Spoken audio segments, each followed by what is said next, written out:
ஒரு கதையை படிக்கும்போதே தெரிஞ்சிடலாம் அந்த கதையை எழுதினவரோட மனநிலை என்னன்னு தெரியும்.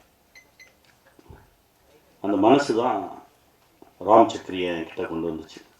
ரொம்ப சந்தோஷமாக இருந்தது. இதுதானே சொல்ல நினைக்கிறீங்க, வாங்க சேர்ந்து சொல்லுவோம் அப்படின்னு சொல்லி ஆரம்பித்தோம் இந்த பயணம். இப்போது என் வாழ்க்கையில் ரொம்ப ஒரு முக்கியமான இடத்துல நண்பனாக வந்து நிற்கிறார் இயக்குனர் ராம் சக்கரி. ரொம்ப நன்றி.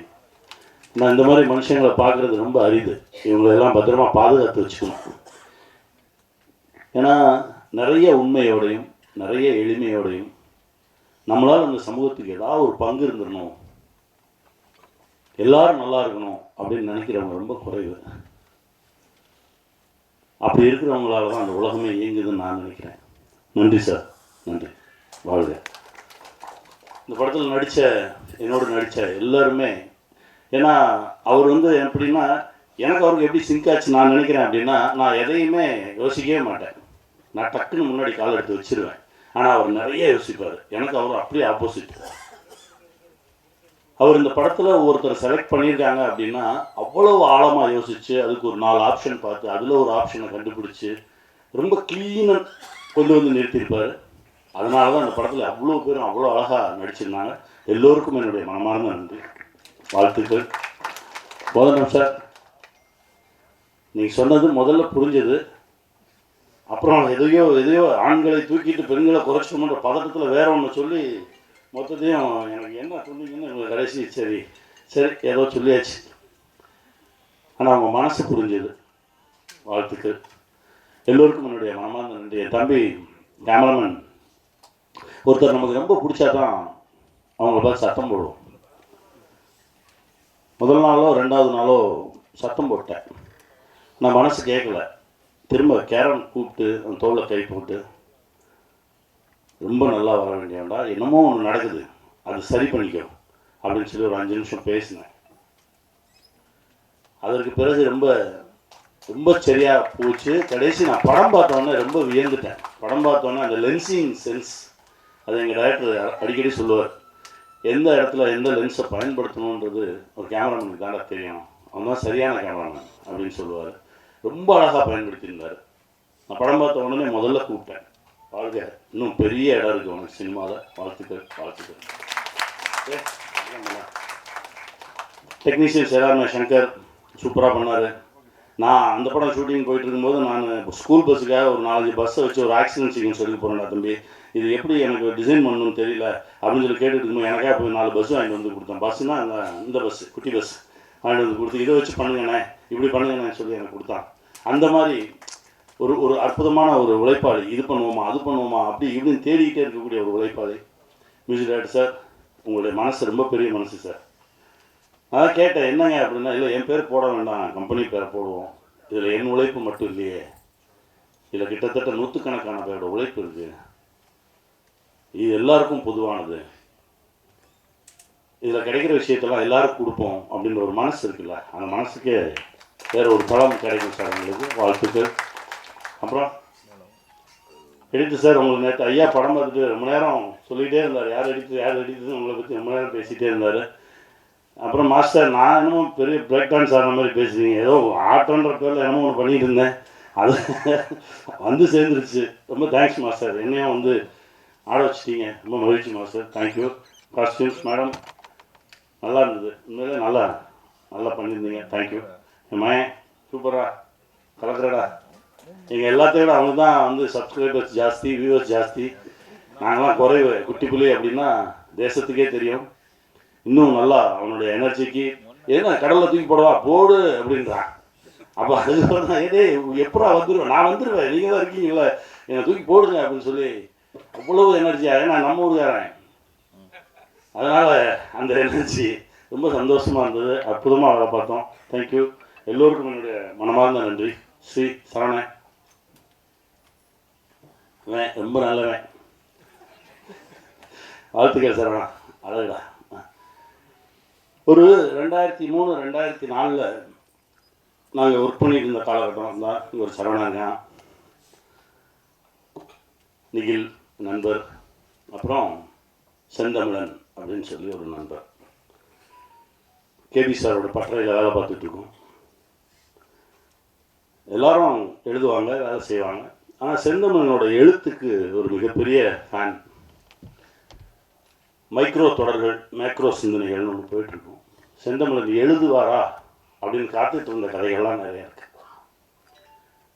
எல்லாருக்கும் ஒரு எபிசோடுக்கு 5000 ரூபா சம்பளம் அப்படின்னா அவருக்கு ஒரு எபிசோடுக்கு 8000 ரூபா சம்பளம் தருவோம், 10,000 ரூபா சம்பளம் தருவாங்க. அவனை எழுத சொல்றா அப்படிம்பார் கைலாசம் சார். அவ்வளவு தரமான ஒரு எழுத்தாளர், அவர் தரமான ஒரு படைப்பாளி. திடீர்னு ஒரு நாள் என்கிட்ட வர்றாரு, கனி நான் இங்கேருந்து கிளம்புறேன். எங்கே போவீங்க? இல்லை போகிறேன், இங்கேருந்து கிளம்புறேன், எனக்கு இந்த இடம் எனக்கு ஒவ்வொரு என்னால் அந்த இடத்துக்கு பொருந்த முடியல, மூச்செல்லாம் அடைக்கிற மாதிரி இருக்கு, படுத்தா தூக்கம் வர மாட்டேங்குது, நெஞ்சு அடைக்குது, டாக்டர்கிட்ட போகிறோம், உனக்கு ஒன்றுமே இல்லைன்றாங்க. அப்புறம் ஏன் எனக்கு இந்த இடம் பொருந்தலை? ஸோ பொருந்தாத ஒரு இடத்துல பொருந்தாத ஒரு வேலையை பார்த்துட்டு நான் இருக்கேன்னு எனக்கு தோணுது, அதனால் கிளம்புறேன் அப்படின்னு சொல்லிட்டு அந்த நண்பர் கிளம்பி போயிட்டார். கிளம்பி போனதுக்கப்புறம் அந்த நண்பர் கொஞ்ச நாள் நினச்சிக்கிட்டு இருந்தோம், அதுக்கப்புறம் மறந்துட்டோம். கிட்டத்தட்ட ஒரு 18 ஆண்டுகளுக்கு பிறகு இப்போது ஒரு கோவிட் முடிஞ்ச டைம், கோவிட் முடிஞ்சு படப்பிடிப்பு நடந்துகிட்ருக்கு.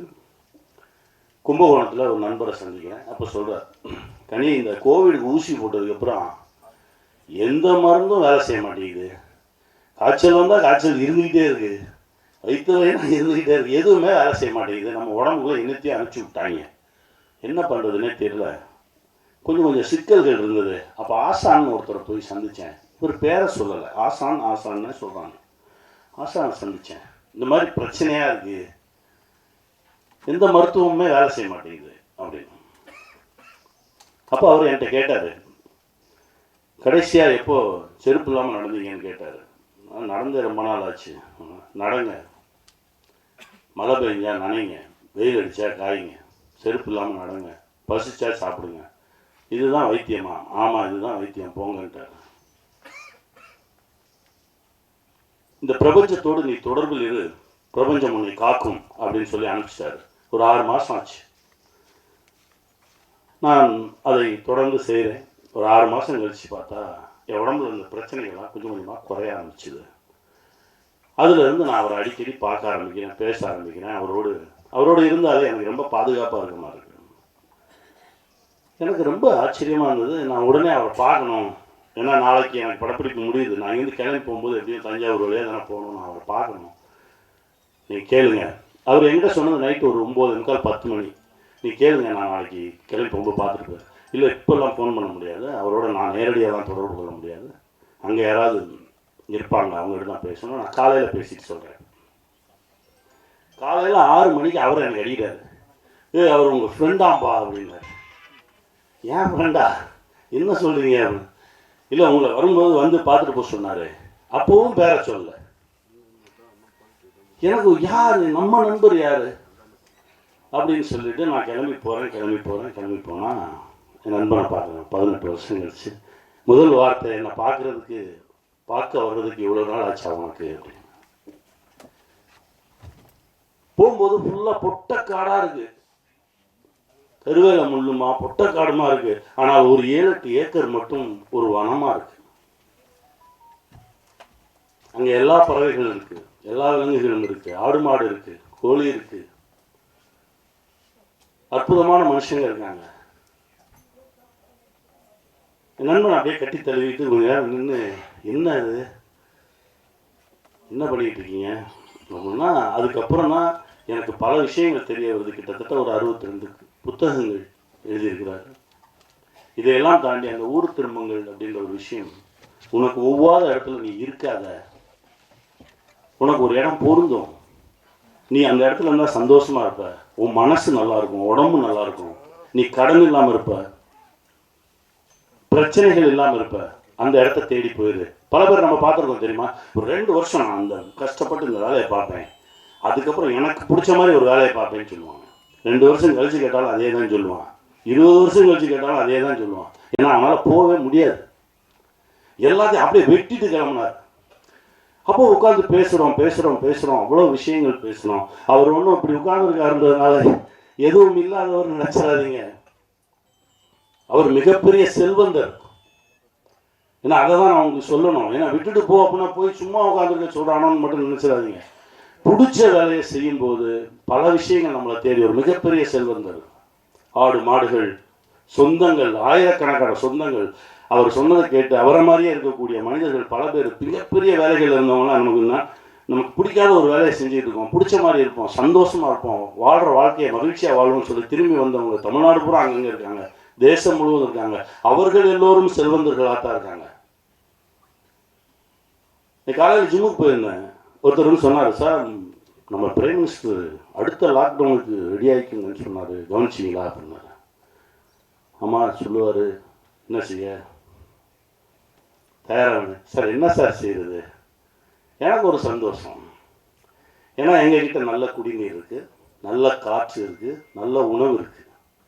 ஏன்னா நாங்கள் எல்லாருமே இந்த மாதிரி விஷயத்தை எதிர்நோக்காமல் தற்சார்பு வாழ்க்கைக்கு வந்தவர்கள். இந்த ஊர் திரும்புகிறவங்க எல்லாருமே தேசம் முழுவதும் இருக்காங்க. அதனால தான் சொல்ல முடிஞ்ச வரைக்கும் அடுத்தவர்களோடு நமக்கு இவங்களால தான் நம்ம லைஃப், இவங்களை வச்சு தான் நம்ம சாப்பிடணும் அப்படின்ற ஒரு நிலையை கொஞ்சம் கொஞ்சமாக குறைச்சிட்டு வந்து நம்ம தற்சார்புக்குள்ளே வந்துட்டோம் அப்படின்னா நம்ம தான் இந்த உலகின் ஆகச்சிறந்த செல்வந்தன், நம் இந்த உலகின் மிக சந்தோஷமானவன். இதை நிரூபிப்பது தான் இதை சொல்ல வந்தது தான் இந்த படைப்பு. இந்த படம் ஷூட்டிங்கில் இருக்கும்போது, துபாயில் இருக்கும்போது ரொம்ப எமோஷனலாக ஒரு சீன் போயிட்டு இருக்கும்போது நான் எங்கள் இயக்குனர்கிட்ட இதுதானே சொல்ல வரீங்க அப்படின்னு சொல்லி ஐயா பேசின ஒரு ஆடியோ போட்டேன். அவர் அப்படியே எந்திரிச்சு, எனக்கு ஊருக்கு போனோடனே நான் அவரை பார்க்கணும் அப்படின்னாரு. கையை பிடிச்சி வாங்க கூட்டிகிட்டு போனேன். அதாவது காரைக்கால் அம்மையார் எழுதிய பாடல்கள், இறைவனை நோக்கி காரைக்கால் அம்மையார் எழுதிய பாடல்களை இப்போ நம்ம இஷ்டத்துக்கு டியூன் போட்டுக்கிறோம்ல, அது இல்லை. அவர்கள் என்ன மாத்திரையில் அதை டியூனாக போட்டு இறைவனோடு தொடர்பு கொண்டார்கள் அப்படின்ற அந்த மாத்திரை அளவை வைத்து அப்படியே அந்த பாடல்களை இப்போ பாடிக்கிட்டு இருந்தாங்க. அந்த நிகழ்ச்சிக்கு நாங்கள் போனோம். அப்போ இயக்குனர் என்கிட்ட சொல்றாரு, எங்கேயோ ஒரு தேவலோகத்தில் இருக்கிற மாதிரி. ஏன்னா முழுக்க முழுக்க இரவு அந்த நிகழ்வு மட்டும் நடக்குது. ரெண்டு பேரும் அப்படியே ஒரு வேற ஒரு உலகத்தில் அப்படியே மிதந்தோம். பேசினா பேசிட்டே போகலாம். என் நண்பனை இத்தனை ஆண்டுகளுக்கு அப்புறம் திரும்ப கண்டுபிடிச்சது, சந்திச்சது, இது கூட இறை அருள் தான் நான் நினைக்கிறேன். வந்தவொடனே சரவணனை பார்த்து கட்டி பிடிச்சி அவங்க மகிழ்ந்துக்கிட்டது அவ்வளோ சந்தோஷமாக இருந்தது. ஊர் திரும்பி வந்துருங்க, உங்களுக்கு பிடிச்ச இடத்துல இருங்க, சந்தோஷமா இருங்க அப்படின்னா எல்லாத்தையும் உதவி விட்டு ஓடுறது கிடையாது. நம்ம இப்போ இருக்கிறத விட இன்னும் செல்வ செழிப்படும். அதாவது பணக்காரன் வேலை, செல்வந்தன் வேற. பணக்காரன் பிரச்சனையோடய இருப்பான், செல்வந்தன் ரொம்ப மகிழ்ச்சியாக இருப்பான். உங்களை எல்லாரும் செல்வந்தன் ஆக்குறதுக்கான ஒரு விஷயம்தான் இது. இந்த படைப்பில் நிறைய விஷயங்கள் பேசியிருக்கோம், ரொம்ப மகிழ்ச்சி. அதுவும் இந்த நிகழ்வுக்கு வந்து எப்போவுமே டைரக்டர் சொன்னார், சார் நான் வழக்கமாக என்ன செய்வேன், வாங்க இவங்களை கூப்பிடுவோம் சார், நம்ம வந்து செந்தமிழன் சார் கூப்பிடுவோம், அவர் வந்தால் எனக்கு ரொம்ப மகிழ்ச்சி. நிறைய வேலைகள் இப்போது ஏதோ நடந்திருக்கு. நான் பேசும்போது இல்லை எனக்கு வர இயலாது அப்படின்ற மாதிரி தான் சொன்னாங்க. அதுக்கப்புறம் ராம் பேசினோடனே மனசு மாறி இருக்குது. அந்த வேலை பழுவெல்லாம் கொஞ்சம் தள்ளி வச்சுட்டு எங்களுக்காக வந்ததுக்கு ரொம்ப நன்றி. உங்களுடைய மனசு தான் அது, ரொம்ப சந்தோஷமாக இருக்குது. நேற்று நீங்கள் படம் பார்த்துட்டு அந்த படத்தில் இருக்க அவ்வளோ விஷயங்கள் பேசுனீங்க, ரொம்ப சந்தோஷமாக இருந்தது. உங்களுக்குள்ளே இருந்த அந்த இயக்குனரும் அந்த தொழில்நுட்ப கலைஞன் திரும்ப வந்தான், எனக்கு எவ்வளோ சந்தோஷம். கார்மணி செல்வம் திரைப்படம் பாருங்கள். இந்த மாதிரி படைப்புகள் ரொம்ப அரிதாக தான் வரும். இது வெறும் திரைப்படம் இல்லை, நாங்கள் இல்லாமல் போகலாம், ஆனால் அந்த படைப்பு இருக்கும், பேசிக்கிட்டே இருக்கும் உங்களோட. நிறைய சுமையை தூக்காதீங்க. இஎம்ஐன்ற பேரில் நிறைய சுமையை தூக்கணும்னா நம்ம நடக்கக்கூட முடியாது. அந்த சுமையை கொஞ்சம் கொஞ்சமாக இறக்கி விட்டுட்டு கைவீசி காணுங்க, மகிழ்ச்சியாக இருங்க. வாழ்வோம், வெல்வோம்.